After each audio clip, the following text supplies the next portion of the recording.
So I received these silicone lids from the company. Try them out. Now I do have Pyrex containers, which is exactly what this is actually made for. This particular container is a 3-cup container. My Pyrex lid fits on there fairly well, but over time, these are starting to get kind of loose and very, very easy to be able to go ahead and lift up.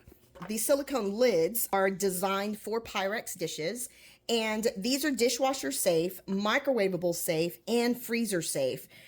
They're also extremely flexible so that if you were to go ahead and actually twist and turn them, they are not potentially going to rip or crack or break. So as you can see as I'm folding it up there, this creates an extremely great seal. And if I was to go ahead and try to lift this just like I was with my other Pyrex lid, this one actually has a better seal compared to my old Pyrex. So just wanted to go ahead and show that to you so that you can see that this thing fits absolutely beautifully.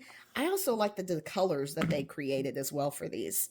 Thanks for watching, guys. I hope you enjoyed the review and you'll have a great day.